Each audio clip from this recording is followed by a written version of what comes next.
Hello everybody and welcome to another Mystery Box Function Challenge. In the purple box, there is some mystery math and your challenge is to figure out what that is. You can use the link in the description, pause the video, and put in as many numbers as you like. When you think you've got an idea about what's inside the mystery box, come on back, listen to the rest of the video, and see if we get the same thing. All right, let's begin.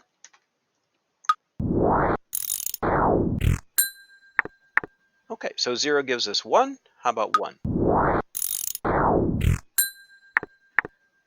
And 1 gives us 1. Okay, so maybe we've got the function f of x equals 1. We haven't had a constant function in a while. Let's put in a 2. Do we get a 1? Oops. Oh, we don't. So that looks odd. It looks like it turns at a pretty sharp angle there. So maybe this is a parabola and the vertex is down there somewhere between 0 and 1. Let's just do a 3 here. Or maybe this is an absolute value, because that looks like a straight line there. Let's see if we get something on the other side that mirrors it. So let's put in a -1. Okay, so -1 gives us 3, and a -2 then, is that going to give us a 5?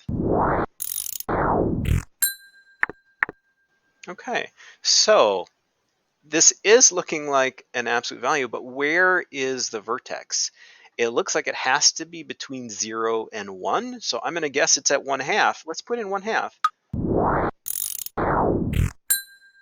Aha, there is the vertex.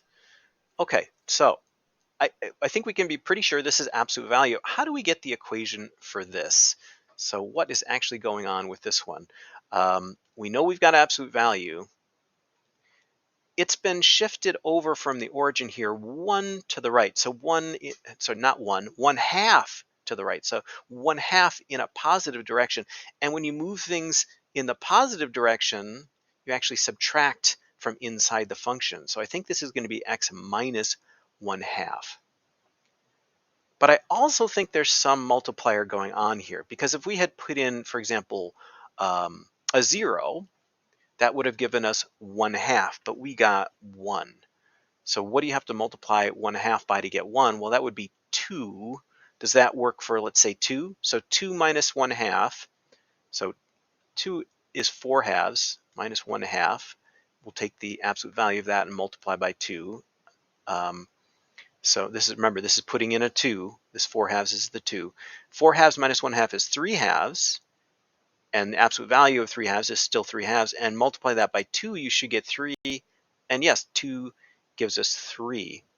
Let's maybe pick a negative value and see if we get this, predict what it should be. Let's put it in a -3. So 2 times -3, absolute value of -3 minus 1/2. So -3 is -6/2 minus 1/2. So that would be -7/2, and we take the absolute value and multiply by 2. That's 7/2. Absolute value of -7/2 is positive 7/2, and times 2 would just be 7. So if I put in a -3, I should get out a 7. Let's try that. Aha, yeah, that looks beautiful. So I think we've got this. Let's go ahead and reveal it. Yeah, so 2 times the absolute value of x minus 0.5, same thing as 1/2. And let's go ahead and graph that as well. And there's that nice steep absolute value v, made a little bit steeper by that multiplier of 2. Well, how did that go for you? Did you see that that was an absolute value function? Let me know. Thanks, everybody.